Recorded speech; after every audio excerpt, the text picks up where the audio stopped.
So here is our front garden now. The balloon flowers have bloomed again. And our sedum is doing well.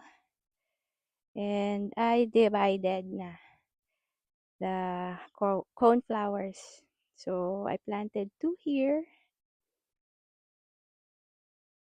and 2 in the right side garden.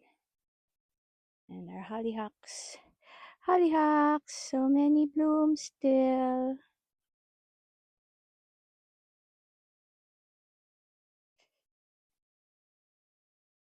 And the asters. Sorry, paulit-ulit.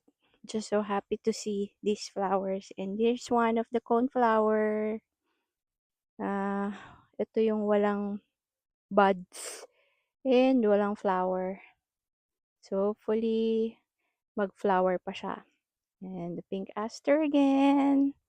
And the moms, mas open na siya. Red, orange pala siya.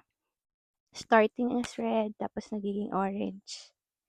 And then, ito yung isang coneflower. I removed the aster na. Yung aster na nag-yellow. So, may bud. Hopefully, tumuloy yung kanyang pag-flower. And ito yung isang dahlia. Hindi pa rin nagbubulaklak. And here's the other mums. So, nauuna talaga red.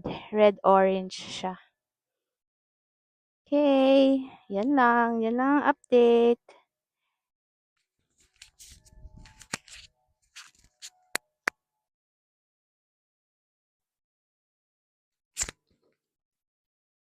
Our non-talk daisies.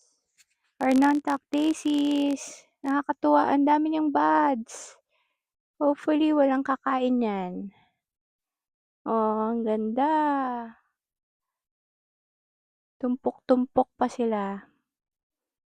Hindi ko yata na-remember na ganyan siya noon. But can't wait for it to bloom. Maganda yan. Mga October na siguro yan. Okay. And ito. Paulit-ulit. Sorry. Pero natutuwa talaga ako sa aking mga flowers. Okay. And hanggang free na. So, wala na yung mga oriental lilies. Ginupit ko na sila lahat. And paunti na ng paunti ang mga flowers sa garden.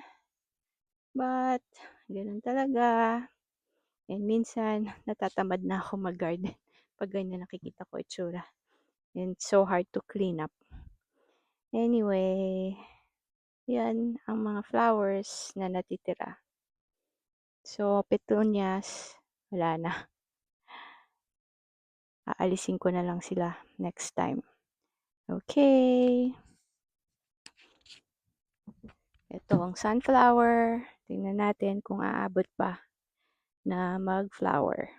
Hindi ko na sila aalisin sa pot. Diyan na lang sila. And my rose cuttings. So, nagkaroon naman ng mga leaves. Ito nagkaroon din pero siguro sa sobrang init nawala. Ewan ko, sana matuloy pa rin siya. Hindi siya ayaw niya mag-focus.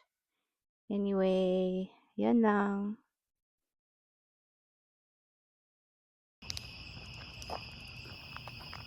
Ang dami naming nakain, so we decided to walk. And inabot na kami ng gabi.